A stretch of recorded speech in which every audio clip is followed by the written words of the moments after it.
All right, well, good afternoon, everyone. I'd like to call to order this hearing of the Health, Finance, and Policy Committee. Today is April 8th, and this is our last scheduled hearing for this session and actually for this term. So exciting times. We're coming to an inflection point in our legislative session here today. So members, as you know, yesterday we heard public testimony on our Omnibus bill, House File 4706. And we're going to continue that process today. But first, I would ask Ms. Niederhofer to please take the roll. Liebling. Present. Hewitt. Present. Schumacher. Schumacher, present. Ackland. Ackland, present. Becker. Becker, present. Bonner. Present. Bierman. Bierman, present. Bolden. Bolden, present. Demuth. Present. Freiberg. Present. Grunhagen. Present. Heel. Present. Morrison. Morrison, present. Munson. Munson. Pryor. Pryor, present. Quam. Present. Wright. Present. Schultz. McDonald, Present. Representative Wolgamott. Wolgamott. Wolgamott, present. A quorum is present. All right, thank you, Ms. Niederhofer. So I did not prearrange for someone to move the minutes. Would a member want to make a motion to move the minutes of April 7th, yesterday? So moved. Madam Chair, I will so move. Sorry. Wonderful. Sorry, Mike. Multiple takers. Okay, I think Representative Freiberg, Chair Freiberg moves the minutes of April 7th for review. Is there any discussion to those minutes? Seeing none, all in favor of approval of the minutes of April 7th, please say aye. Aye. Aye. Any opposed? The motion prevails and the minutes are adopted. Thank you very much. So we are working on House File 4706, and at the end of the last meeting, House File 4706 was laid over. So now I will move that House File 4706 be recommended to be re-referred to the Ways and Means Committee. And then I will move the DE amendment that is coded A220419. So this is the amendment that makes the bill into the bill we all think we're working on. And so I would ask that members, I'm going to move to adopt that amendment first, and then we'll be working off that amendment and taking amendments to that. So all in favor of adoption of the DE amendment coded A220419, please say aye. Aye. Aye. Any opposed? The motion prevails and the amendment is adopted. So thank you for that. So we are now working off the House File 4706 as amended, and we will proceed then to take amendments on the bill. So the first amendment I'm going to move is the author's amendment, and that is the A9 amendment. And let me just get those papers here. And what I'm gonna do, members, is explain the A9 amendment, which is the author's amendment, and then we're gonna ask our fiscal staff to do a quick walkthrough of the spreadsheet just to note what changes are made to the spreadsheet so everyone's on the same page. And let me start by saying that every omnibus I've ever seen has an author's amendment, probably multiple author's amendments, because these are very complex bills, and a lot of the changes that I'll walk you through quickly are technical changes, conforming changes, things that we thought were in there that weren't in there when the bill was assembled, and that kind of thing. So these are, so just walking you through this quickly then. So on the author's amendment, the A9, we've got line 1.3 to 1.6 are technical changes in the health professional education loan forgiveness program and a clinical healthcare training grant program.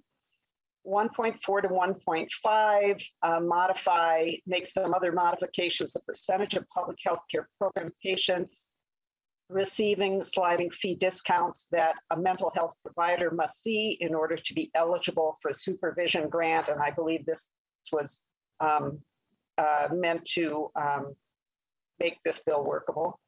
1.8 to 2.8 is changes some language that allows the Commissioner of Health to issue a grant to organizations that would include the University of Minnesota post-secondary educational institutes to make sure that they are actually organizations that can provide this services for international medical graduates. 2.9 to 210 make technical changes. 211 to 325 is a section on the school-based health centers bill, language that was left out inadvertently, and it provides grants for oral health in school settings and to settings that use the whole school, whole community, whole child model. Line 3.26 is in Representative Hewitt's mortuary science bill, and it just changes the fee amount for transfer care specialists. Then we have a technical change, 3.27 to 0.28. 3.29 to 4.2 changes application fees and registration renewal fees for medical cannabis manufacturer registration.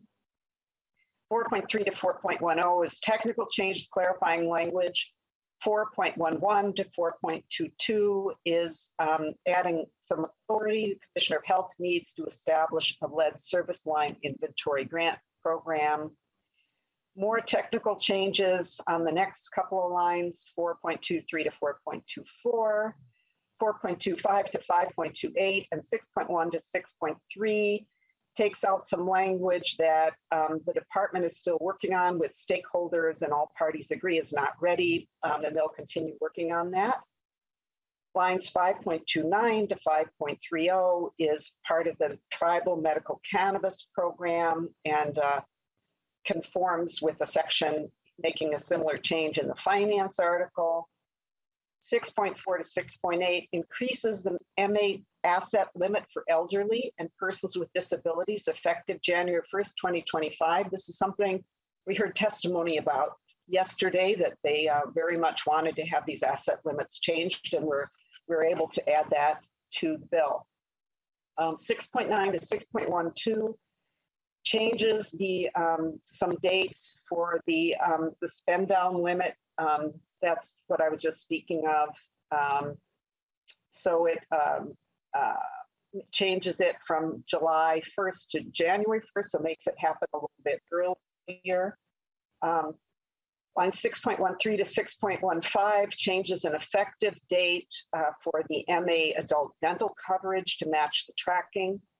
6.16 to 6.17 provides an effective date for state-only payments for the children's hospice provider. That's the Representative Ryer's bill, and that's to match the tracking. 6.18 to 6.20 is another effective date change for the MA nicotine and tobacco cessation services to match the tracking there. 6.21 to 10.2 is the governor's proposal on client error overpayment. This was a policy-only bill that was inadvertently dropped. Anyways, to match the tracking, maybe it does have some fiscal impact. Sorry about that. 10.3 to 10.5 adds language that was inadvertently dropped related to MA and clinical trials. 10.6 to 10.7 is technical corrections. 10.8 to 10.19 is a section to extend the DHS COVID-19 waiver for the background study requirements until January 1st to 2023. I know this is important to a lot of folks, and we had inadvertently left this out of the initial draft.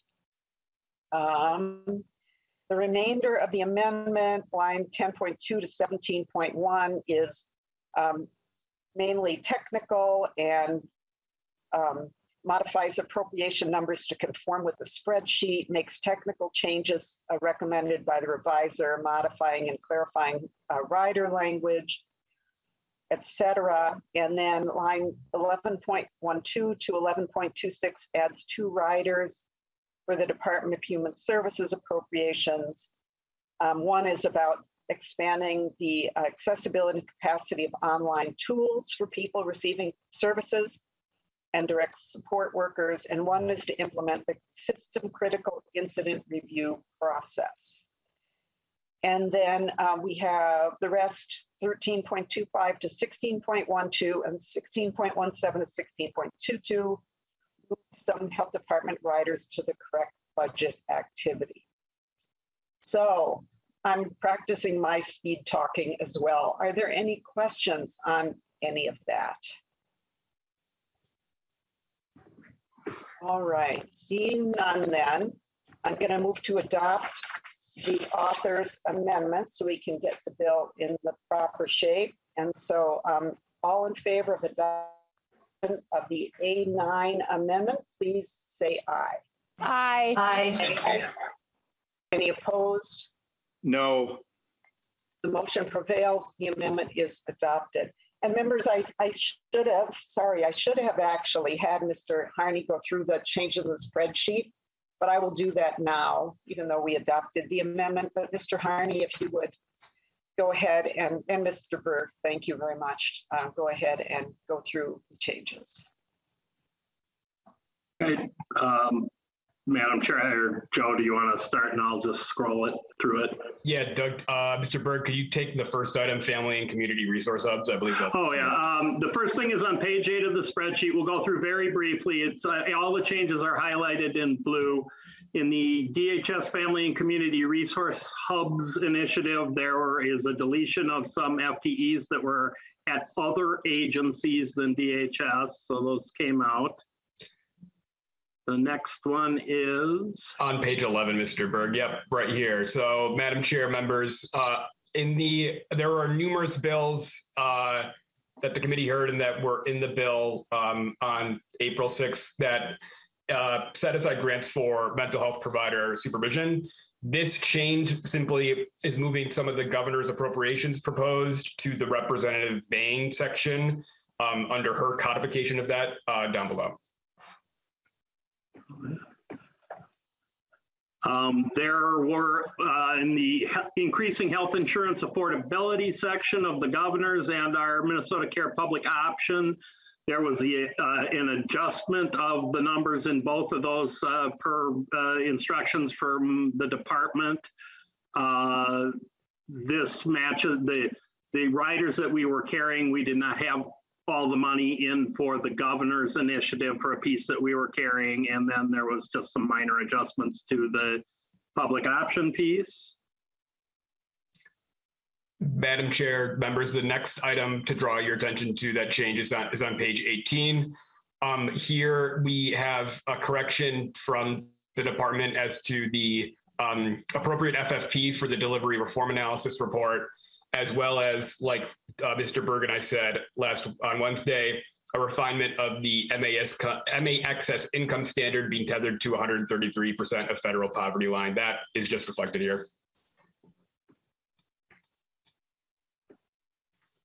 Next, Madam Chair, members, 2 items mentioned on Wednesday that are now shown on the spreadsheet is the Representative Olson shelter-linked mental health grants bill that was in the Chair Gomez committee report, as well as the Representative her income asset limitation cost in the division report. And we got some fiscal notes in, and so we were able to refine from an estimated number to the correct numbers for House File 4062, the MA coverage of children's hospice. And the same happened for House File 3854, the HIV prevention PEP and PrEP bill. Those are fiscal note numbers now. And for House File 3958, the MA coverage of seizure detection devices. There was a change to the estimation of the additional FMAP savings we have to take into the change to the Healthcare Access Fund from that item, which was added to the sheet. Madam Chair, under addressing growing healthcare costs on line 907 is a reduction from the governor's position to offset the cost shown in the Chair Schultz Healthcare Affordability Board. And sorry if people are seasick from my scrolling too fast, but we're almost done here. And I think lastly, the few items on page 30, Tribal Medical Cannabis Board and Program affect the fiscal note cost as amended in the author's amendment. The next item is the Representative Vane Mental Health Professionals Grant and Loan Forgiveness Program. The amounts here entered offset the governor's set-asides in that appropriation. Healthcare affordability costs at the Department of Health are in from a fiscal note submitted between Wednesday and now. We received additional items to the Representative Gomez bill for the medical cannabis manufacturer expansion, that state government special revenue fund. Further refinement was provided from the department via a fiscal note for the Representative Olson nurse staffing. And then lastly, just a technical fix for the cost to administer Representative Hewitt's local and tribal public health appropriation. I think there's one last and then one last one. This is the direct cost per the fiscal note for the establishment of the Healthcare Affordability Board. And Madam Chair, the bill then still balances as it did on Wednesday to a net general fund expenditure of $700 million in 22-23 and $1.2 billion in 24-25. That has not changed. And that's the sum of the changes, Madam Chair. All right, well, thank you very much. Question, Representative Gruenhagen. Oh, thank you, Madam Chair. Yeah, just for Representative Berg. So the total spending over a 2-year period, if I understand correctly, is just about $2 billion. Madam Chair, Representative Gruenhagen, that's correct. It's $1.9 billion over 3 years, 23, 24, and 25. Okay. Okay, thank you. Okay, well, thank you very much to all of our nonpartisan staff. You can see that they, all of them, continue working. And you can see here that the fiscal staff and the House research staff have continued to do a great deal of work, even as we get to this inflection point. So we're going to take up other amendments now. So the next amendment we're going to take up is the A1-1 amendment. Representative Damas, would you like to move your amendment? Thank you, Madam Chair. I would like to move the A1-1 amendment. Okay, do you want to explain the amendment? I will, and I would also like to request a roll call, Madam Chair. Okay, roll call having been requested, there will be a roll call. Thank you. Madam Chair and members, yesterday we heard from 2 chief nursing officers about their concerns with the proposed mandatory hospital staffing committees and the negative impact this would have on their ability to provide patient care, particularly their inability to be innovative and have flexibility to move staff around between hospital units based on the patient need and the experience level of nurses. The language moves staffing decisions away from nurse management to a committee, which may not have the expertise to look at all hospital operations or know the availability of other care team members. There are 2 key provisions in the bill language that are of most concern. On line 40.2, the language reads, the maximum number of patients on each inpatient care unit for whom a direct care registered nurse can be assigned. This is a nurse to patient staffing ratio. And then on line 43.8, the language reads, a hospital must implement the core staffing plans approved by a majority vote of the hospital nurse staffing committee. This is a mandate on hospitals and restricts a hospital's ability to adjust staffing based on patient need and nurse experience. So my amendment simply deletes the provisions mandating the hospital nurse staffing committee and the various requirements associated with that mandate. But I want to be clear, this amendment keeps the Minnesota Department of Health's nursing workforce report found on page 94. It also keeps the $5 million for nurse loan forgiveness, and it keeps the 1 million for mental health grants for healthcare workers. So that is my amendment, Madam Chair. And again, I would like to request that roll call. Yeah, it's been requested. Representative Grunhagen. Oops. Oh, thank you, Madam Chair. Yeah, I would just speak in favor of Representative Damelis' amendment. You know, I was in charge of the chief negotiator for the certified staff and a few other areas when I was on the school board.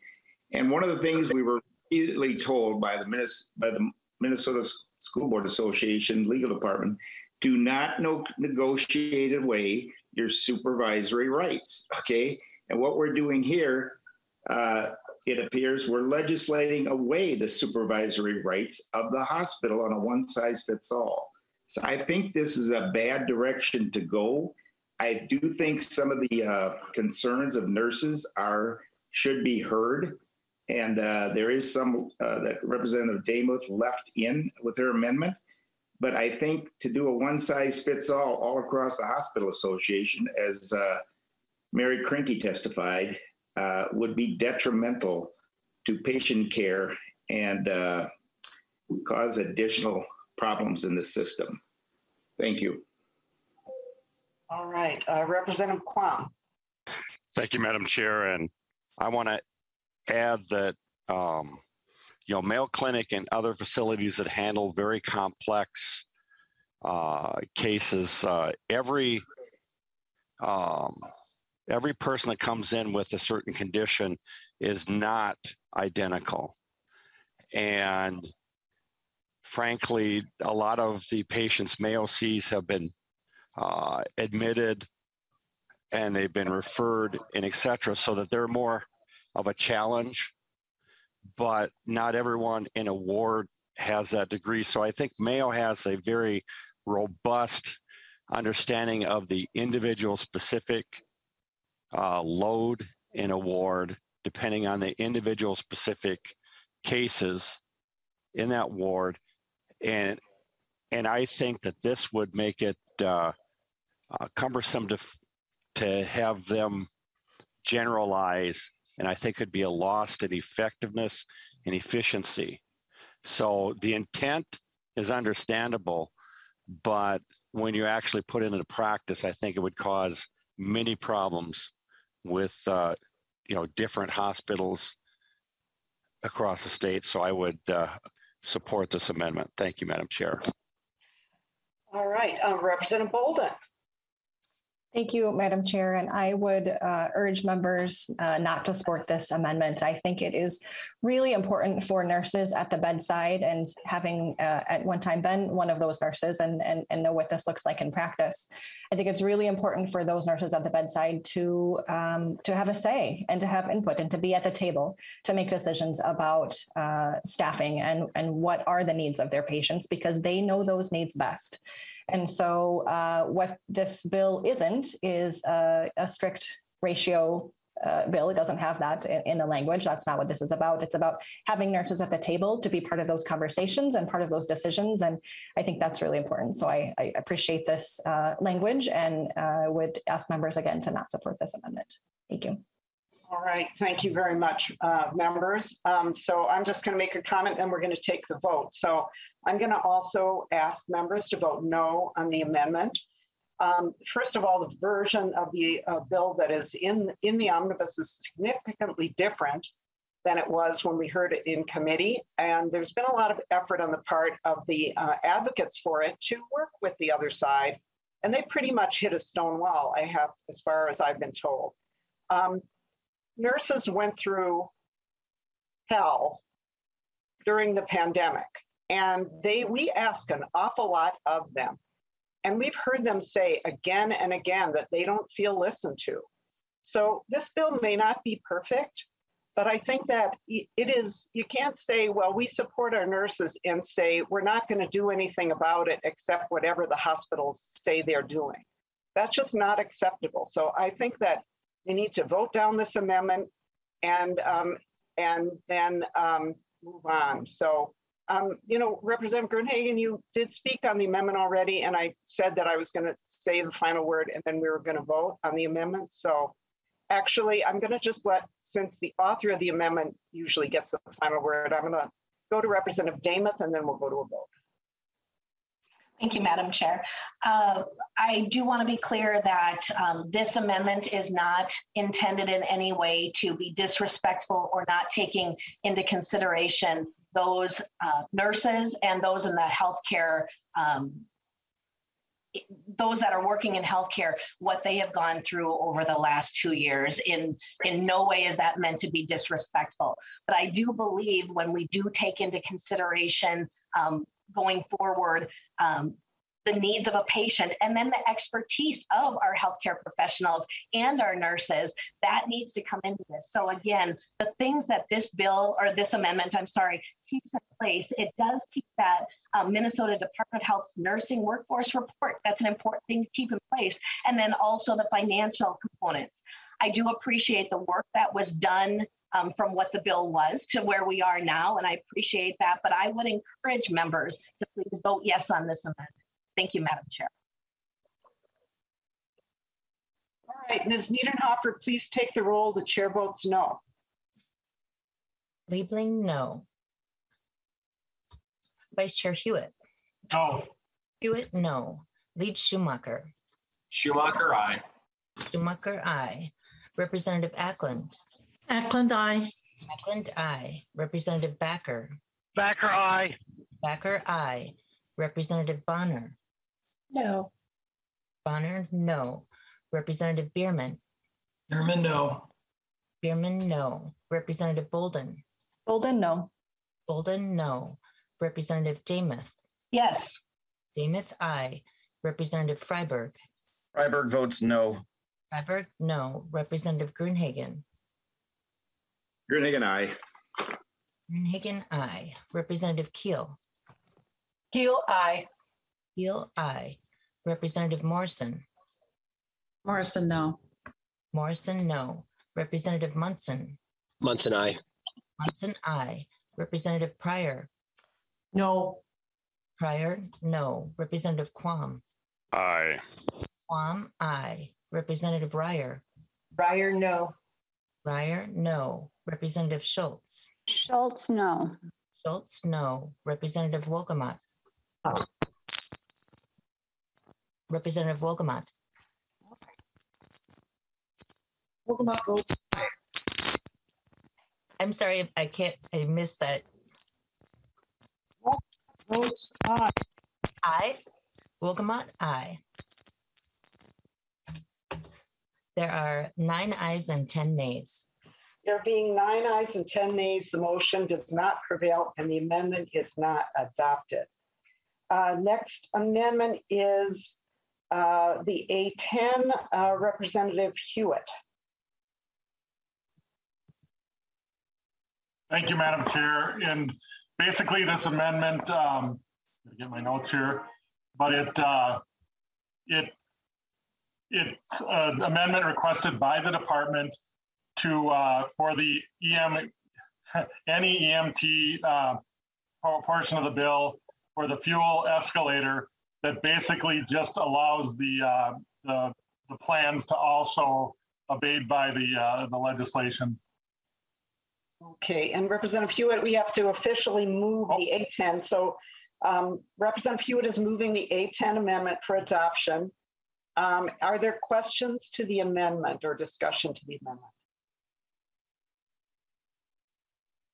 Seeing none, all in favor of adoption of the A10, please say aye. Aye. Aye. Any opposed? The motion prevails and the A10 is adopted. Okay, next we will take up the A7 amendment. Representative Ryer, did you care to move the A7? Yes, I'd like to move the A7 amendment, Madam Chair. Okay, please explain your amendment. All right, thank you, Madam Chair, members. This amendment is a technical change to a bill that modified some reporting about dental utilization. We put the reporting in place last year, but we did not have requiring the number of dentists who were participating in Medicaid to be counted in the report. The original bill this year required county level reporting, and in looking at the data, the DHS requested that we make it congressional district level so that there wouldn't be privacy issues for counties with fewer, with not very many dentists. Okay, are there questions to the amendment, the A7? All right, seeing none, all in favor of adoption of the A7 amendment, please say aye. Aye. Aye. Any opposed? The motion prevails and the A7 amendment is adopted. Let's move now to the A12 amendment. Representative Pryor, would you like to move your amendment? Yes, so moved, Madam Chair. All right, thank you. So the A12 is before us. Representative Pryor, please explain your amendment. Thank you, Madam Chair. So this is really a technical amendment that gets back into statute the original intent. What it does is people with disabilities who are appealing and a Social Security disability insurance denial, and they're seeking a fee waiver to access their health records. They don't need to both prove receipt of public assistance and representation by a volunteer attorney. It's just one or the other. And that was the original intent of the legislation, and this makes that correction. All right. Thank you, Representative Pryor. Are there questions to the amendment? Okay, not seeing any questions. So all in favor of adoption of the A12 amendment, please say aye. Aye. Aye. Any opposed? The motion prevails and the A12 is adopted. Let's go next to the A16 amendment. Representative Ryer. Thank you, Madam Would you Chair. like to move that? I'd like to move the A16 amendment, please. All right, so the A16 is before us. Please explain the amendment. Thank you, Madam Chair. This amendment pertains to the bill that provides broader access for diagnosis of rare diseases or undiagnosed diseases that have been hard to achieve a diagnosis on for children. The goal of the amendment is to clarify the definition of rare disease further and to narrow the criteria so that we aren't opening too broad, that we have a calibrated and effective definition to help these families. We're working through this wording with the Department of Health, and I think we are achieving a good definition. So yeah, that's the bill, the amendment. All right. Are there questions to the amendment? Discussion. Okay, not seeing any. So all in favor of adoption of the A16 amendment, please say aye. Aye. Aye. Any opposed? No. The motion prevails and the amendment is adopted. Let's go now to the A17 amendment. Representative Morrison, did you want to move the A17? Thank you, Madam Chair. Yes, I would like to move the A17. All right, the A17 is before us. To your amendment, please. Thank you, Madam Chair. This amendment is a bill that we've already heard in committee, so I will be brief. It will allow women to receive long-acting reversible contraception, such as intrauterine devices or subdermal contraceptive implants in an inpatient setting immediately postpartum. To ensure that happens, the amendment asks the Commissioner of DHS to provide separate reimbursement to hospitals for LARC provided immediately postpartum in the hospital inpatient setting in the same way that occurs, for example, for permanent sterilization. Okay, discussion. Representative Bonner. Thank you, Madam Chair, and thank you, Representative Morrison. This is an incredibly good bill, and it really gives patients and new mothers the option to space out those kiddos in between to have healthier moms and healthier babies. And really, it's my understanding that we've been able to solve this problem in almost 43 states. Minnesota is a bit of an outlier on this issue, and so I hope that we can support this amendment. Right. Thank you, Representative Bonner. And my understanding is, I think we just missed this one. This was originally intended to be in the bill, and it was one of those items that just, for whatever reason, we thought it was there and it wasn't there. So any further discussion to the A17 Amendment?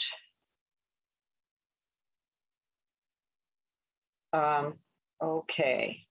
All right, then all in favor of the A17, Representative Morrison, I thought, did you want a roll call on this or not? I don't want to miss it if you did. Sure, Madam Chair. I'd like a roll call.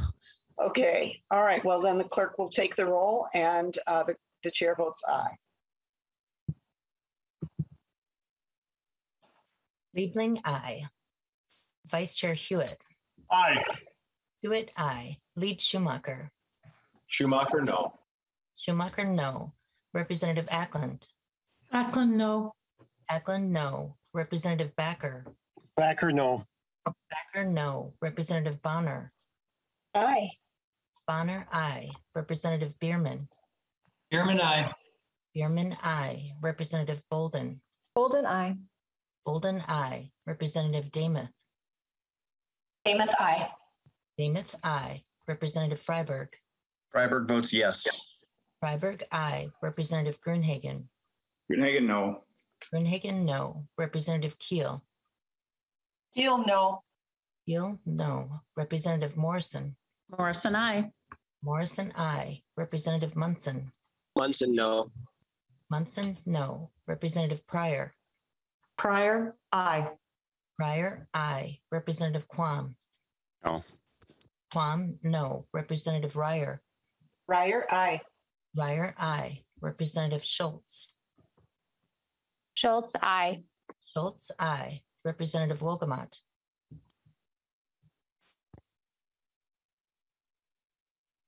Representative Wolgamott. I think he's having connection problems. I can see he was trying to speak and he's there. Representative Wolgamott, are you able to? Okay, we're not hearing you, Representative Wolgamott.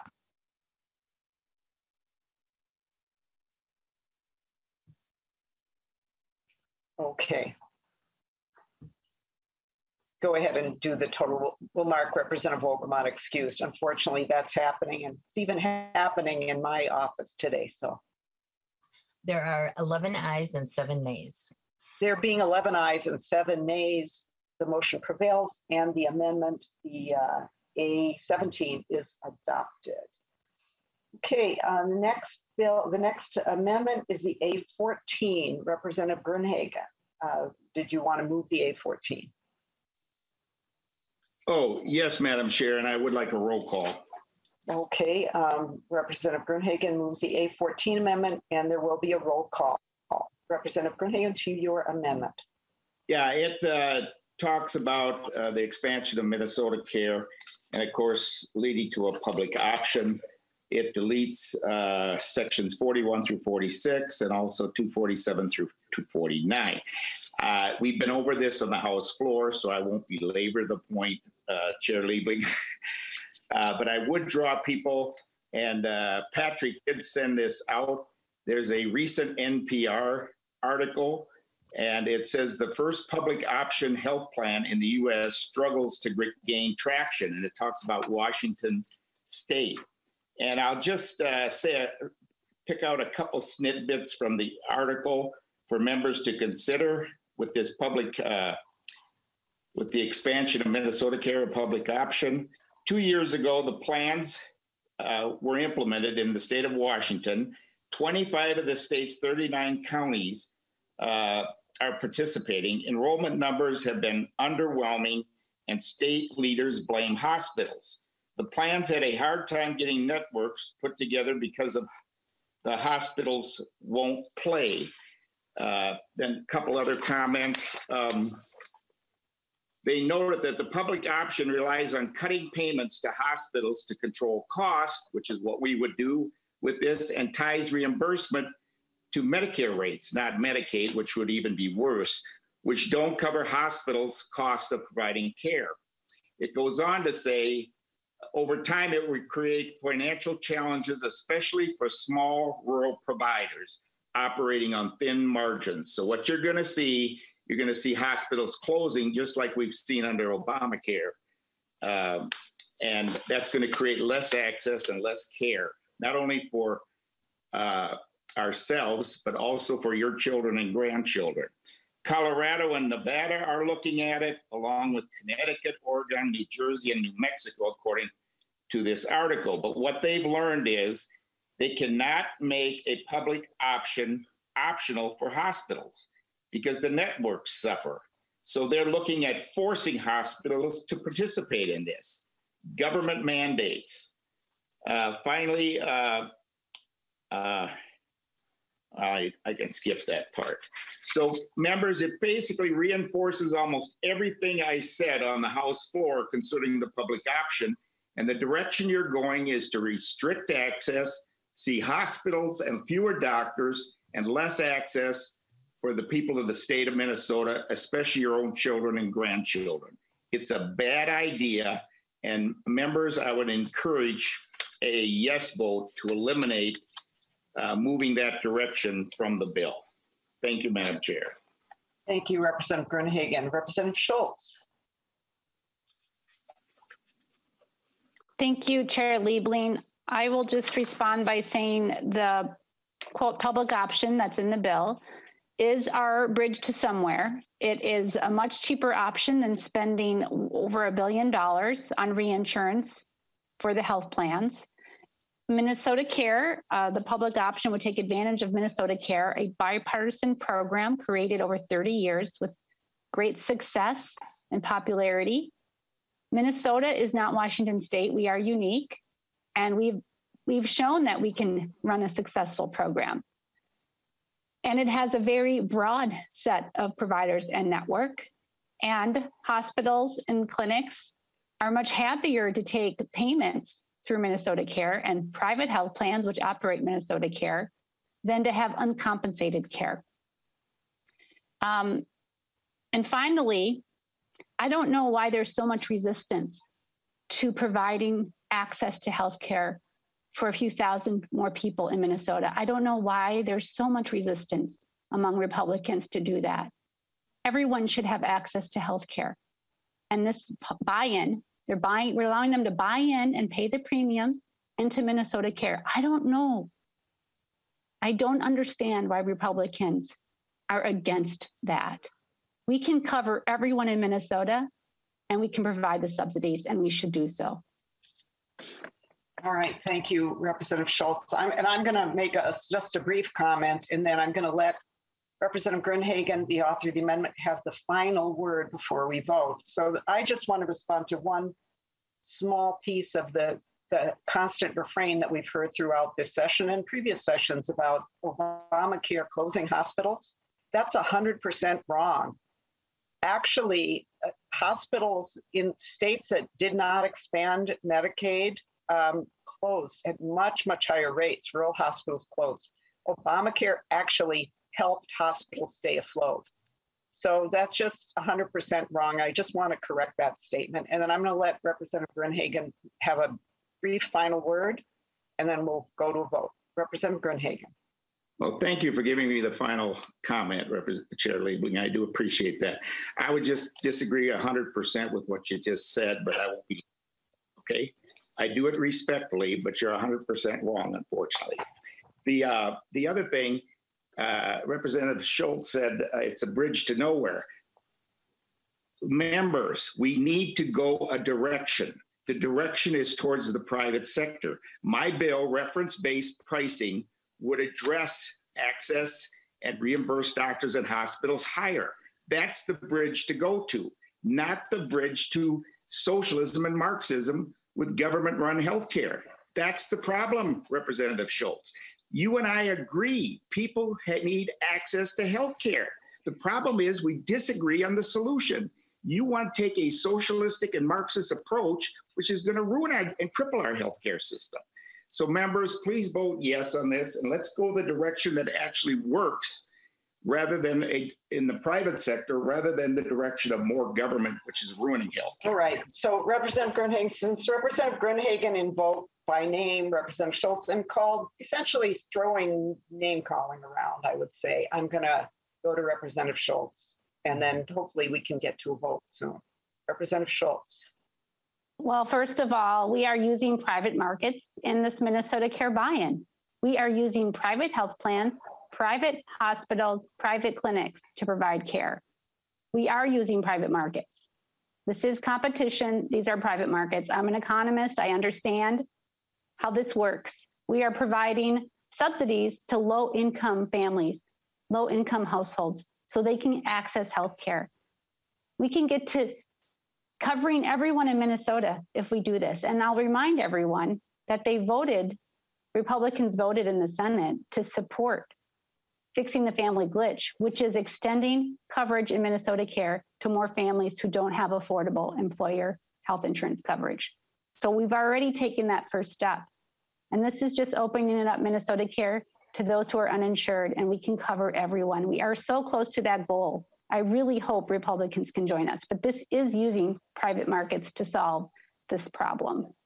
All right, thank you. So Ms. Niederhofer, please take the roll. The chair votes no. Liebling, no. Vice Chair Hewitt. No. Hewitt, no. Lead Schumacher. Schumacher, aye. Schumacher, aye. Representative Ackland. Ackland, yes. Ackland, aye. Representative Backer. Backer, aye. Backer, aye. Representative Bonner. No. Bonner, no. Representative Bierman. Bierman, no. Bierman, no. Representative Damuth. Damuth, aye. Damuth, aye. Did I miss Representative Bolden? You did. Bolden, no. Bolden, no. Sorry about that. That's okay. Bolden, no. And Damuth, aye. Representative Freiberg. Freiberg votes no. Freiberg, no. Representative Gruenhagen. Gruenhagen, aye. Gruenhagen, aye. Representative Keel. Keel, aye. Keel, aye. Representative Morrison. Morrison, no. Morrison, no. Representative Munson. Munson, aye. Munson, aye. Representative Pryor. Pryor, no. Pryor, no. Representative Quam. Aye. Quam, aye. Representative Ryer. Ryer, no. Ryer, no. Representative Schultz. Schultz, no. Schultz, no. Representative Wolgamott. Wolgamott, no. Wolgamott, no. There are 8 ayes and 11 nays. There being 8 ayes and 11 nays, the motion does not prevail. The amendment is not adopted. Next amendment is the A15-1. Representative Gruenhagen, did you want to move your amendment? Yes, I do, Madam Chair. All right, the A15-1 is before us, and to your amendment. Well, basically what the amendment does, it deletes on page 34, section 23, and on page 437, sections 9 through 26. They deal with going back to your birth certificate and changing your sex on your birth certificate. Now, members, we've been over this a little bit before. This is anti-science and anti-biology. It's just based upon feelings. Now, I know former transgenders. I know about 5 of them. They all have regrets going down a path of mutilation and trying to change their sex. And some of them, one of them in particular is a lady who was a transgender for 34 years. And she tried to be a man and she went back to being a woman. And she has not, in fact, she testified at the preventative health plan. So members, let's base our laws and regulations on science and biology. Let's not be anti-science and anti-biology based on feelings, which has no basis in verifiable science and biology. So please vote yes to eliminate this provision. Thank you, Madam Chair. Representative Freiberg. Thank you, Madam Chair. First of all, I think the suggestion that a person is transgendered based on feelings is offensive, but I won't even dwell on that here. The language in the bill that this amendment would remove is nothing radical. There are 47 states that have processes for changing the sex information listed on the birth certificate. And that can happen for a variety of reasons. It can happen because there was a mistake on the original birth certificate. Minnesota has a process in place to change birth certificates, but the current statutory basis in section 144.218 has created confusion in courts, at the Department of Health, and among the public and the lawyers representing people going through this process. So the law, I'm just looking at it here on another monitor. It says that if a court finds that a birth record is incomplete, inaccurate, or false, or if it is being issued pursuant to a different section, the court may order the registration of a replacement vital record, and if necessary, set forth the correct information in the order. So there's already a process in law, but it is vague. So I mean, a question arises, and it has arisen, I know, in several court proceedings, like, does the certificate under this provision need to have been incomplete, inaccurate, or false when it was created, or is it sufficient that it is now? There's questions about what happens when a Minnesotan needs an order to change a record from another state. So the language I know that Representative Hollins had, that we considered, that's in this bill, that this amendment would delete. It's lifted from the name change statute in chapter 259, which is relevant considering how often name change requests and gender requests are made simultaneously.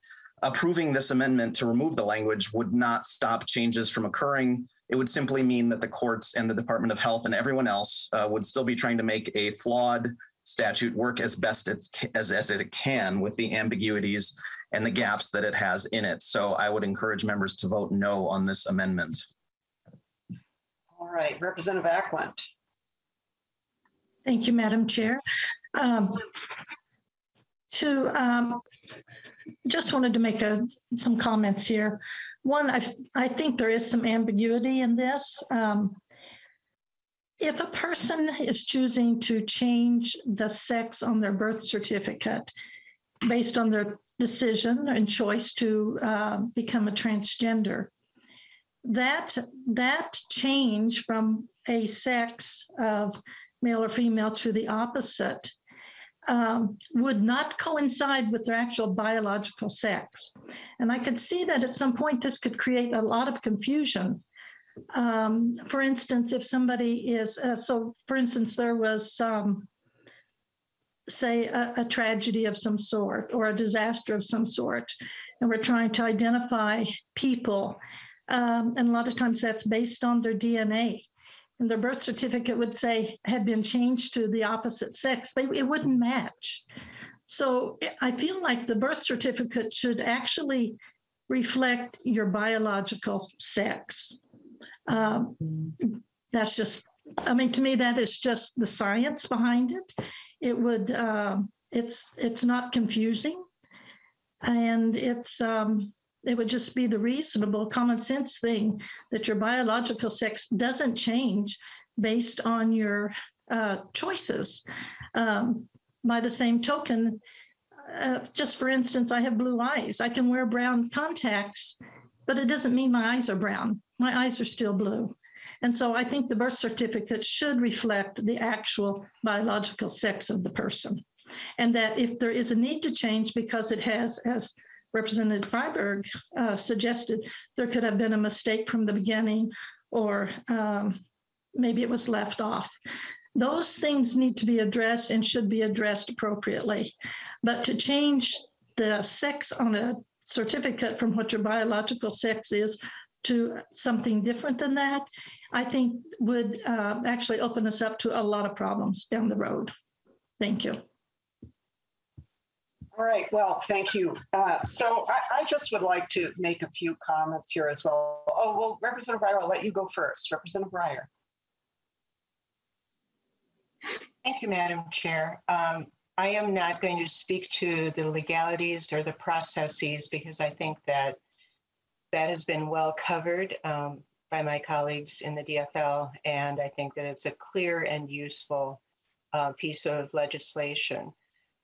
What I want to address is the marginalization and the lack of understanding of what people who are transgender are experiencing and go through. They don't become transgender. This is an expression of the individuals finding alignment between their inner self and their outer self. And I think we need to honor that. We need to protect people who are going through that, because I've read a lot about this and I've talked to a lot of people, and it's, you know, it's not something that one would choose cavalierly. It's a deep, profound expression of selfness. And I just wanted to go on record and have that be clear, and to have our transgender community here in Minnesota know that we see you, we hear you, and we value you. Thank you. Thank you, Representative Reier. So I would just add to this, first of all, going back to what Chair Freiberg laid out so nicely, this language that's in the bill right now actually doesn't even say transgender or anything about that. There are times when the gender is left off a birth certificate. There are times when, believe it or not, people are born intersex. I believe that some generations back in my own family, there was a person born intersex. So there are certainly times, and in current Minnesota law, it is certainly possible to get your sex changed on a birth certificate. It's just a pretty random process that isn't well set out in statute. So all this language does is to make that process a little more regularized. It doesn't allow something that isn't currently allowed, or disallow something that's currently. It doesn't change whether you could do it. In other words, it's just making it a more regular, understandable process so everyone knows what the ground rules are there. But then I also do want to speak to the sort of the underlying thing that's being messaged here, because I have heard this a lot, especially from Representative Gruenhagen. And Representative Gruenhagen, I know you don't mean to hurt anyone. I know you're a good person, and you are a very friendly person, and you like to believe that you are helping and supporting everyone. But I'm telling you that, just like Representative Reier said, people don't choose to be transgender. Why in the world would anyone choose to be something that would subject them to misunderstanding, confusion, ridicule, hatred, discrimination? Why would someone choose that unless they felt a really compelling inner, that they felt that was absolutely necessary? So I think it's very hurtful when you talk about this as though it's just somebody's choice, and they don't do it for fun. Representative Gruenhagen, Representative Ackland, he said something about a decision and choice to become a transgender. First of all, there's no such thing as a transgender. We're talking about people here. We're talking about, it's not a decision. It's not a lifestyle choice. This is something that, I personally have never felt gender dysphoria myself. But that doesn't mean that I don't absolutely believe and understand that some other people do. And I have to honor their experience, because I'm never going to have that experience probably, but some other people are. And I think for us to talk about it this way, as though it's a frivolous thing that people are doing, I mean, we know that the incidence of suicide in people who are transgender is very, very high. Mm-hmm. And why is that? I think a lot of it is because of the way the world treats people. For goodness sakes, you're outcasts. People, for some of them, people stare at them. They are treated in a really horrible way often. And that is just not a small thing. These are people's children. Sometimes they're parents. These are our loved ones. It's relatively rare, but when it happens, they deserve every consideration as every other human being. And so I hope we can stop talking about people in this really, what sounds like a really callous way that I know you don't mean, Representative Gruenhagen. And this is a little bit off of the amendment itself, which really doesn't even deal with this, frankly. And I'm going to ask members to vote no. And I'm going to give Representative Gruenhagen the final word. But please, realize you're talking about human beings for whom this is a fundamental issue about who they are. Representative Grunhagen. Oh, thank you, Madam Chair. Yeah, I would just respond a couple ways. I know they're human beings. I did 13 years of jail ministry on a volunteer basis. I've helped out more people hurting and having problems. I'll put my record up against anyone on a voluntary basis, and I wasn't paid for it, okay? You want to sit down and do that sometime. I do care about them.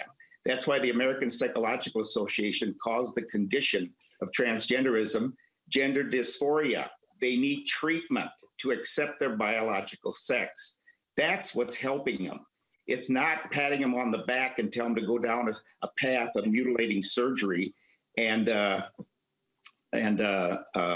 number of other problems, including they're not going to be able to reproduce out of many of these surgeries. So the other thing is, again, the American Psychological Association in the past has called it gender dysphoria. They need our help, and that's what we need to give them to accept their biological sex. Just like any other problem behavior, they need to, alcoholism or whatever, patting people on the back and sending them down that path is not compassion. It's miscompassion. It's helping them understand the truth and especially accepting the biological sex that they are. We already have in statute that if there's a mistake on a birth certificate, it can be fixed. That's already in statute. What this is opening a can of worms that are going to lead us down a path of confusion for our children, and in many cases, severe depression because they go down this path because society says it puts a green light to it, and like I said, the suicide rate is high, and I think part of it is because society is giving them a green light down there. So, members, if you care about people and human beings, vote yes to eliminate this from the HHS budget. Thank you, Madam Chair.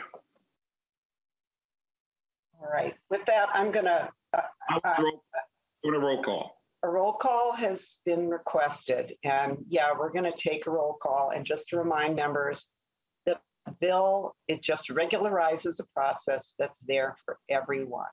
It doesn't change whether you can get this done or not. Ms. Niederhofer, please take the roll. The chair votes no. Liebling, no. Vice Chair Hewitt. No. Hewitt, no. Lead Schumacher. Schumacher, aye. Schumacher, aye. Representative Ackland. Ackland, aye. Ackland, aye. Representative Backer. Backer, aye. Backer, aye. Representative Bonner. No. Bonner, no. Representative Bierman. Bierman, no. Bierman, no. Representative Bolden. Bolden, no. Bolden, no. Representative Damuth. Damuth, aye. Damuth, aye. Representative Freiberg. Freiberg, no. Freiberg, no. Representative Grunhagen. Grunhagen, aye. Grunhagen, aye. Representative Keel. Keel, aye. Keel, aye. Representative Morrison. Morrison, no. Morrison, no. Representative Munson. Munson, aye. Munson, aye. Representative Pryor. Pryor, no. Pryor, no. Representative Quam. Aye. Quam, aye. Representative Ryer. Ryer, no. Ryer, no. Representative Schultz. Schultz, no. Schultz, no. Representative Wolgamott. Wolgamott, no. Wolgamott, no. There are 8 ayes and 11 nays. There being 8 ayes and 11 nays, the motion does not prevail and the amendment is not adopted. The final amendment is the A13 Amendment. Representative Grunhagen. Yes, Madam Chair, I move that amendment. Okay, Representative Grunhagen moves the A13 Amendment. Do you care to discuss the amendment or explain the amendment? Yes, thank you, Madam Chair. Yeah, it deletes Article 6 in the HHS budget. It deals with prescription drugs. And I'll start with a letter from NFIB. NFIB represents over 10,000 small businesses, small and mid-sized businesses across the state with 10 or more employees. And I'll just state one of their concerns. They said, in particular, Article 6 imposes restrictions on employer-sponsored health plan design and provider networking that will make it even harder for small businesses to control costs. Networks that meet adequacy requirements are one of the few healthcare cost containment tools still available to small employers under state or federal law. And then it goes on with a number of other concerns about Article 6. I'll just give a brief overview of other concerns. You know, as far as the frozen formulary, it freezes the retailer, but it doesn't freeze the manufacturer changes. So the retailer is stuck with the price, and the manufacturer can increase the price to the retailer. I mean, this is just a good way to put people out of business. Secondly, the excessive price increase for generic or off-patient drugs is an arbitrary price increase. You're going to have a group of people decide if the price went up too much. Then it goes on that it even it allows private citizens would be also empowered to bring legal action against certain pharmaceutical companies. And then if the pharmaceutical company decides to pull out, they could be penalized up to $25,000. So you know what you're going to get out of this. And then finally, I could go on, but I'll just make one final comment.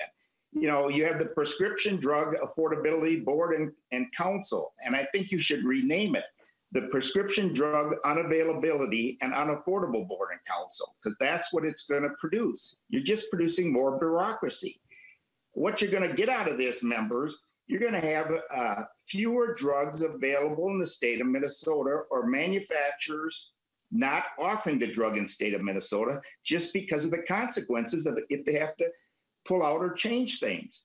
The result is Minnesota citizens are going to have to travel to different states to get their prescription drugs covered. Okay, I can see that happening. We did this with private health insurance. We passed laws that chased all the private health insurance companies out of the state, and now we're left with just a few whose executives make huge, and then we made them non-taxable, and their executives make huge multi-million-dollar bonuses because of the lack of competition and the oversight of laws and regulations by the state of Minnesota.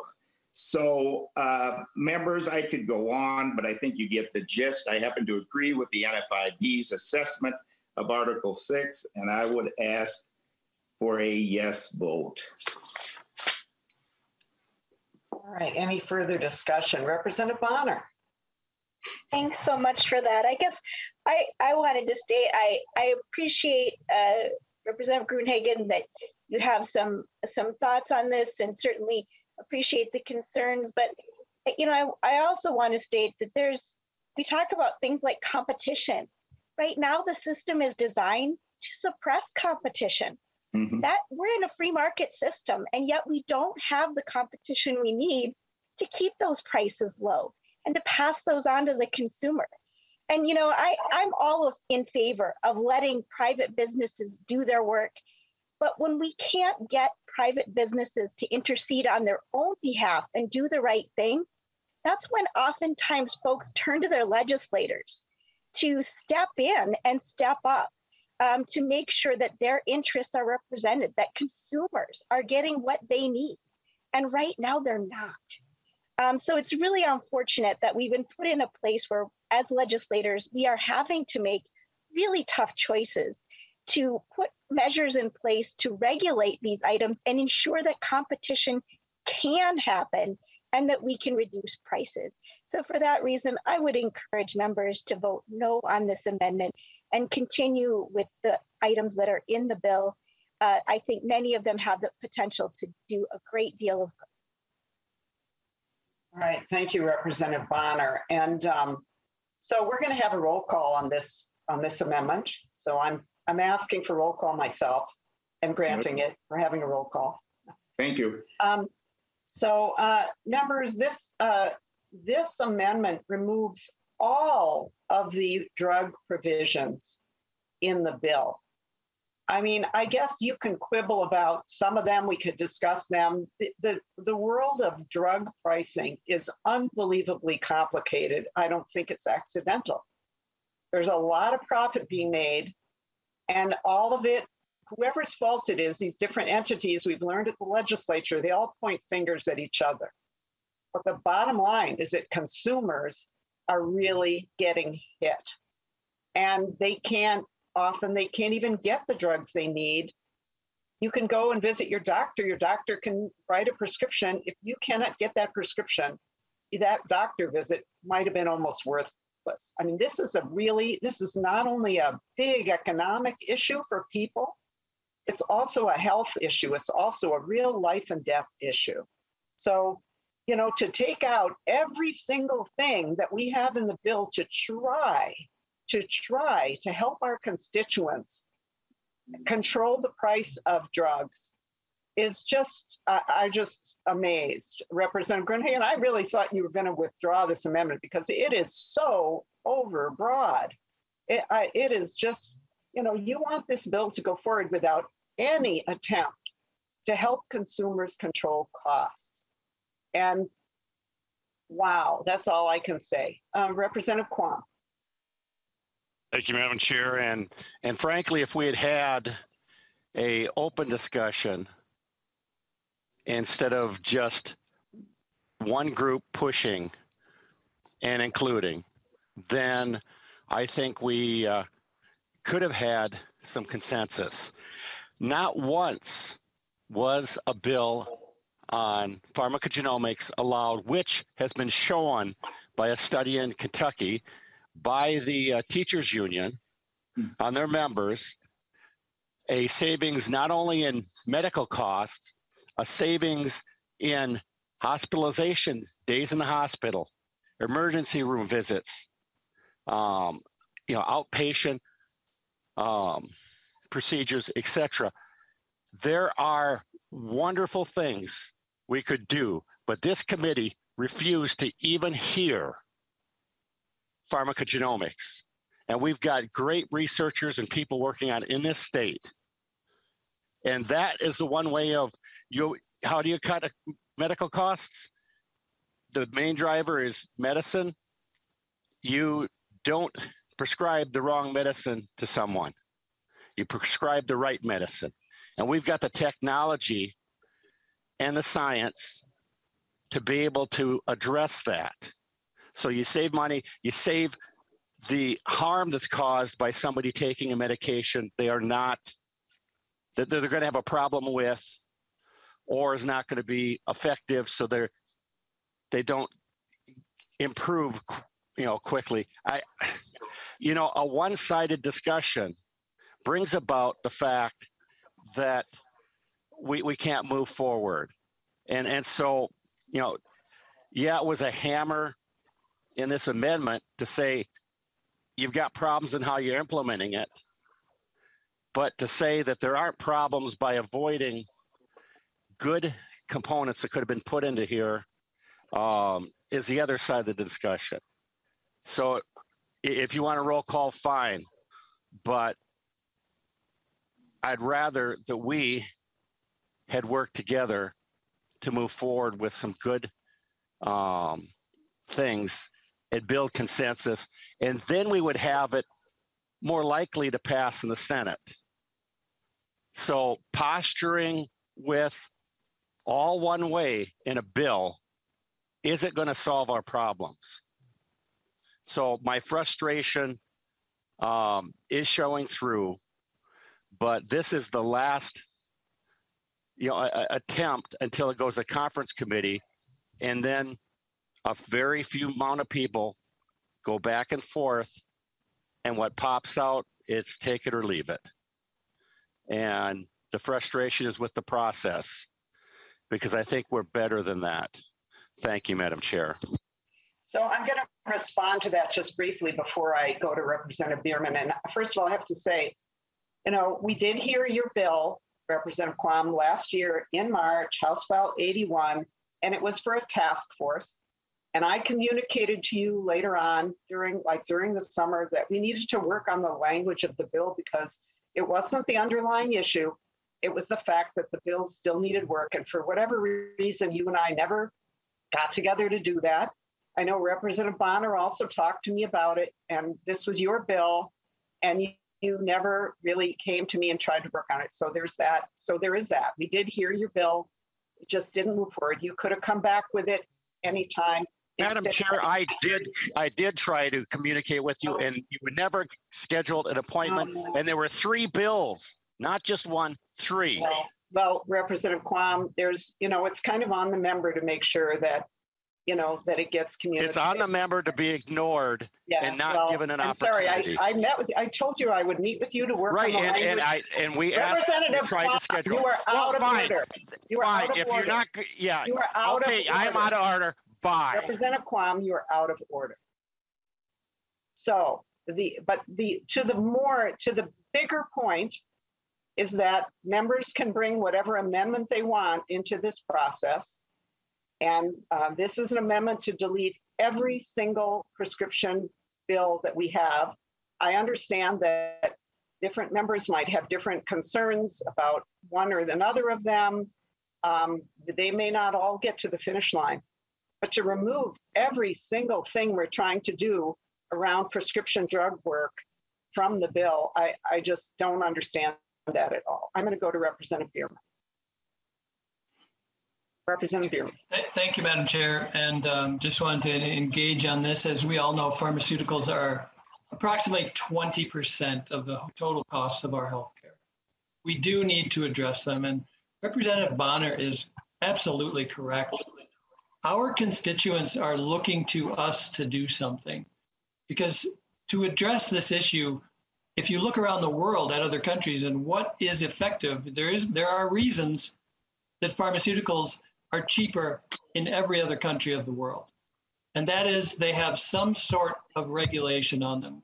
Some of these bills, which this amendment would take out, are trying to do. So if you want to address that high cost of if you want no change, if you want no change to the high cost of pharmaceuticals, then vote for this amendment. But if you want to see change, members, please do vote, because your constituents are counting on you to make change in this area. And that's why we're here. So members, please vote no. All right, we're going to go to the vote then. Ms. Niedenhofer, please take the roll, and the chair votes no. Don't I get a final comment, Madam Chair? Okay, you can have a final comment. I'm sorry, Representative Grunhagen. Go ahead. I thought everything been said that needed to be said, but go ahead. There's a lot more that could be said, but I'll keep it short. Okay. I just want to remind members, the overall theme of this section is to hurt small business and small businesses' ability to offer health insurance to their employees, which we're concerned about, but unfortunately. The major problem with healthcare costs and prescription drug costs, which we all agree are out of control, is government regulations, government laws, and government subsidies. Those are the 3 things that are screwing up the system, okay? I mean, in Minnesota, we chased out the competition in healthcare with the Minnesota Care Law. We made it difficult for any other private company to operate in the state. So now we've got just a 3 few running the whole thing and making themselves rich, the executives. That wasn't the market, that was government. At the federal, the best thing to do on this is to address some of the concerns at the federal level, which President Trump was trying to do. Why it was so much cheaper in foreign countries than it is in the United States. It's just as if we're bailing out foreign countries on their prescription drugs with higher cost.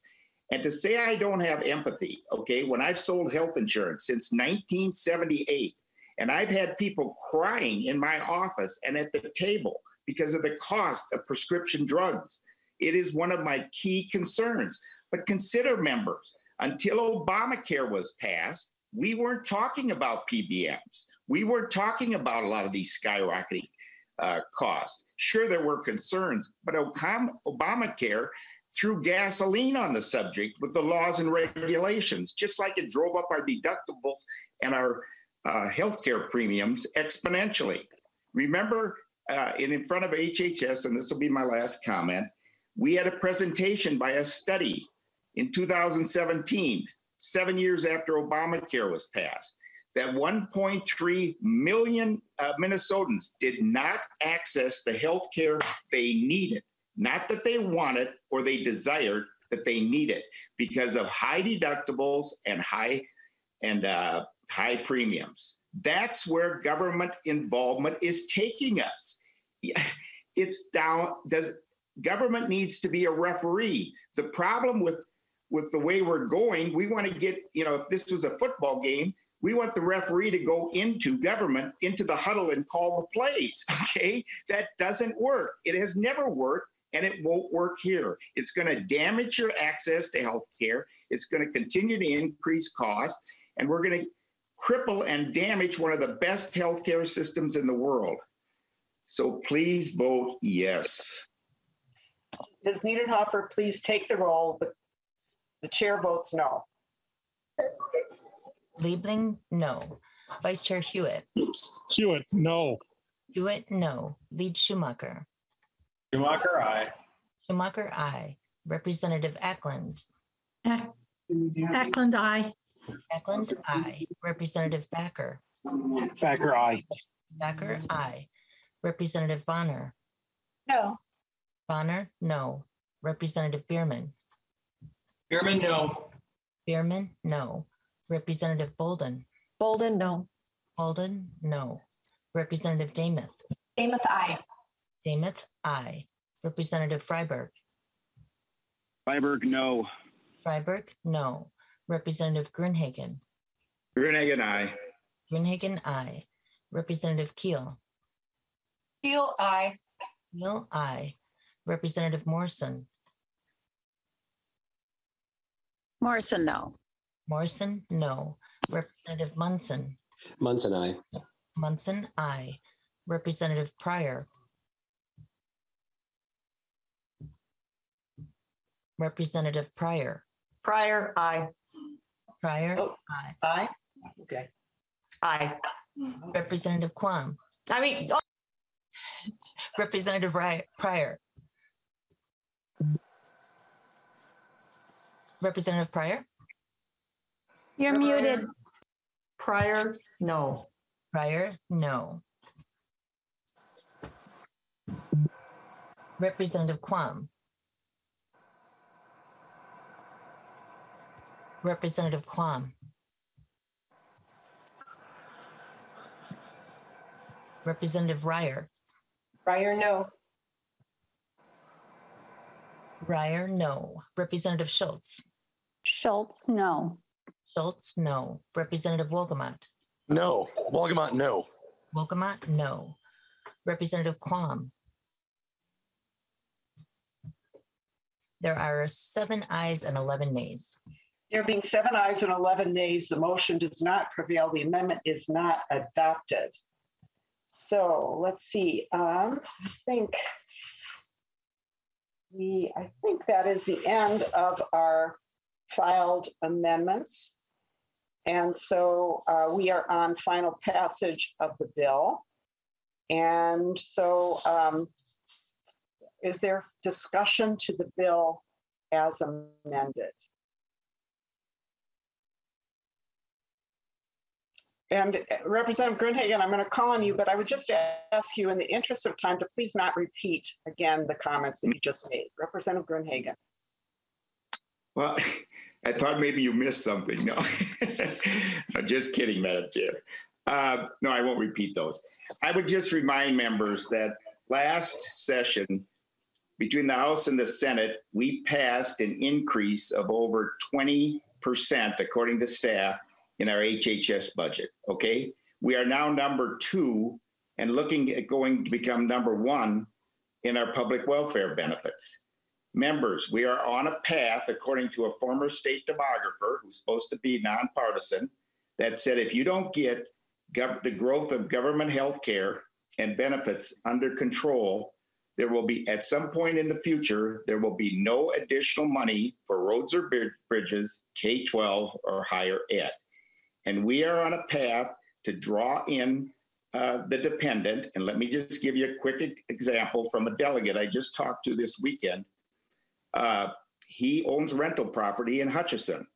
And he has people from Detroit and Chicago, low-income people, coming to Minnesota, renting his apartments. He normally charges $1,000. They're offering him $1,200 to rent from him under Section 8. And then they keep the difference of their voucher for food stamps and for SNAP benefits or whatever from there. So we're drawing in the dependent, and according to the statistics at the Center for American Experiment, we're chasing out the most successful. They're changing their residences, they're leaving this state and not paying taxes in it anymore. We are headed in a formula of over another $2 billion in a biennium on top of what we passed last year. And there's some good things in here, Madam Chair, but the overall concern is we are spending at a rate that is not sustainable.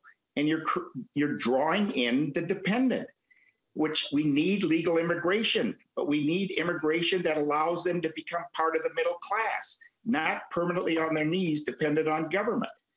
So members, I would strongly urge that if you care about the future of this state for your children and grandchildren, that we send a clear message on this bill, enough is enough, okay? And vote no. Thank you, Madam Chair. I try not to repeat myself. Thank you. We appreciate that. Any other comments from members before we take the roll? Representative Schumacher. Well, thank you, Madam Chair, and I'll just wrap up today for those who intend on voting no. I think this bill is probably, well, I know you well enough to know that this bill is very true to how you see things and how you would approach making the world a better place, and I can appreciate that. There are some things we really do like about the bill as it is in parts in there, particularly the hospital moratorium exception pieces that were included in there. We're happy to see that, and the way that can expand, and some of the other points that expand the mental health capacity pieces.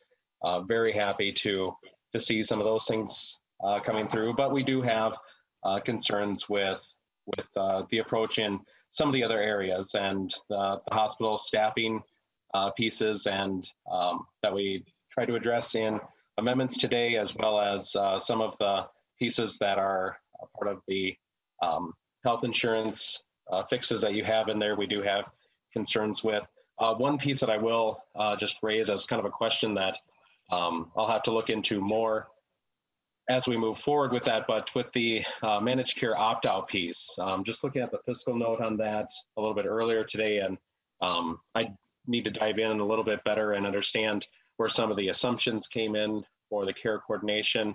I was interested to see, though, that in that fiscal note, one of the reports that they had referenced in order to get their fiscal note together was the 2020 Consumer Experience Survey report, which on page 9 of that shows that the consumer ratings for fee-for-service programs versus the managed care organizations for rating of the health plan and rating of all healthcare was actually lower than the satisfaction from those with the managed care organizations. And so that's one area I'm going to dive into a little bit more to try and understand where some of that's coming from. But as we move forward, we'll be happy to work with you on the parts that we can, and agree to disagree on some of the others. So thank you again. I know it's a lot of work putting these things together, and I know you had quite a heavy lift again this year for this, and wish you the best of luck moving forward.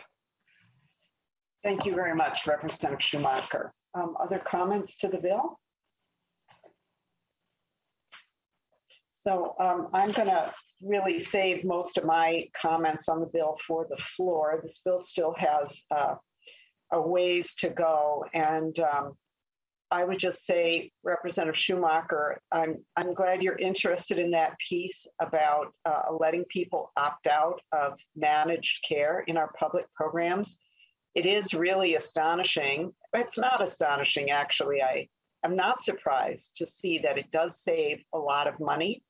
And, you know, we've been wedded to managed care in our public programs in this state for quite a few years, and we've never really evaluated or really been able to evaluate what benefit is really gained. But we do know that we spend an awful lot of money on it, and we as legislators know that we don't have very much control over it. And those are two things that really don't go together very well. So I think we all share the concern about making sure that every public dollar we spend goes to good use and goes to get the outcomes that we all are looking for our people. And this is an area that, as members know, I've been concerned about for many years, and I'm very pleased that the bill is able to take a little step forward, and look forward to examining that topic, continuing to examine that topic and move forward on that. But there are many, many good things in this bill. It is the work of many, many people. And before I do the thank yous, I think we should go ahead and take the final vote on the bill. So I'm going to renew my motion that House File 4607 as amended be re-referred to the Ways and Means Committee, and that staff be directed to make any technical and conforming changes necessary to match the spreadsheet and to make adjustments to reflect the adopted amendments. So with that, Ms. Niedernhofer, please take the roll, and the chair votes aye. Liebling, aye. Vice Chair Hewitt. Vice Chair Hewitt. Lead Schumacher. Schumacher, no. Schumacher, no. Representative Ackland. Ackland, no. Ackland, no. Representative Backer. Backer, no. Backer, no. Representative Bonner. Aye. Bonner, aye. Representative Bierman. Bierman, aye. Bierman, aye. Representative Bolden. Bolden, aye. Bolden, aye. Representative Demuth. Demuth, no. Demuth, no. Representative Freiberg. Freiberg, yes. Freiberg, aye. Representative Grunhagen. Gruenhagen, no. Grunhagen, no. Representative Keel. Keel, no. Keel, no. Representative Morrison. Morrison, aye. Morrison, aye. Representative Munson. Munson, no. Munson, no. Representative Pryor. Pryor, aye. Pryor, aye. Representative Quam. Representative Quam. Representative Ryer. Ryer, aye. Ryer, aye. Representative Schultz. Schultz, aye. Schultz, aye. Representative Wolgamott. Wolgamott votes aye. Wolgamott, aye. Vice Chair Hewitt. Representative Quam.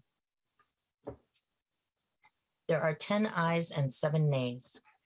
All right, there being 10 ayes and 7 nays, the motion prevails, and House File 4607 as amended is re-referred to the Ways and Means Committee, and staff is directed to make any technical and conforming changes necessary to match the spreadsheet and to make adjustments to reflect the adopted amendments. So members, this of course is the last scheduled hearing of the year, and we may convene hearings on an as needed basis. We've talked a lot about the incredible staff that we are so fortunate to have, and I just want to thank them again. There are so many people to thank. This is completely a team effort, and our nonpartisan staff, House Research, have done amazing work. And of course, their work isn't over, but I do hope they're going to get a break this week. Elizabeth Clark-Vist, Randy Chun, Danielle Punelli, Sarah Sunderman, and Annie Mock have been absolutely amazing. And I know that I only see a little piece of the work they do, because I know they work for every member, and they do all the amendments, and they answer our questions, and they teach us the material, and they make us look better than we deserve, for sure. the revisor staff who are also doing amazing work for us, Alex, Willie, Dean Trefts, and Sandy Glassarani. They are amazing. Our House fiscal staff, Doug Berg, who has been with us for so many years and just knows everything up and down, and Joe Harney, who is new with us this year. And honestly, I don't know how he learned everything he knows, because he's just been absolutely amazing. I hope he stays around, because he'll be scary after a few years here in terms of what he knows. He is really good. We know our partisan researchers do a great job for us. They make us all better, Joe Durheim and Jeremiah Wingstead. And I don't know how you guys keep Jeremiah working, because I know he does a ton of work for you. I want to thank our commissioners, Commissioner Malcolm and Commissioner Harpstead. They are really great. I mean, I just don't know how we could do any better in terms of amazing, dedicated, smart, caring public servants. We have all of our agency staff, especially our staff led by Lisa Timyon with the Department of Health and Matt Burdick with the Department of Human Services. And I know that all of us have reached out to them at times, and they are just stores of knowledge. They manage to never lose their cool. I don't know how they do it, but we couldn't do this without them. Agency fiscal teams, including Elise Bailey and Shar Kimber, and of course, especially our committee staff here, my staff, Kristen Niedernhopfer, who's my CLA and just knows so much. She's been working for the House for many years. And Patrick McQuillan, who I just don't even know what to say. Patrick, does he sleep? I don't know. He works round the clock. He manages everything, keeps every ball in the air, and he's been doing it also while caring for his kids, which so many of us are doing now, multitasking on multi-dimensions. It's just been absolutely amazing. I also want to thank all of the members in both parties. It's really been a pleasure to work with you. I've really enjoyed having you on the committee, especially Lead Schumacher. Really is very much a pleasure to work with you. And I know that you, as you said, I think we share a lot of the same goals. We just have different ways of getting there. And I know we've changed positions a couple times. I know you understand what this job takes, and you're just a great partner. I really appreciate that.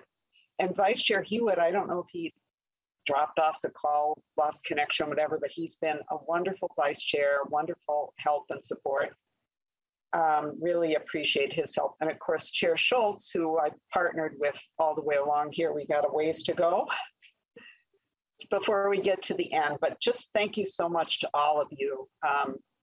I do hope that Minnesotans, I think as Chair Schultz said this in her committee, but I hope Minnesotans understand the quality and the commitment of the people that they have working for them. Really across the board, we are so fortunate. So with that, members. Chair Liebling, I am so sorry I had to drop off, or I probably would have gotten pulled into security there. So okay. I just want to say, it's been an honor to serve with you. I would have been a yes vote on this if I could have done it. And thank you so much for instilling in me that great trust. And we still have a long way to go. So thank you so much. Thank you, Representative Hewitt. Okay, so with that, I think we will let everyone start their weekend. And I hope you all have a wonderful, refreshing break and a wonderful, refreshing, meaningful holiday, whatever holidays you are celebrating. And with that, we are adjourned.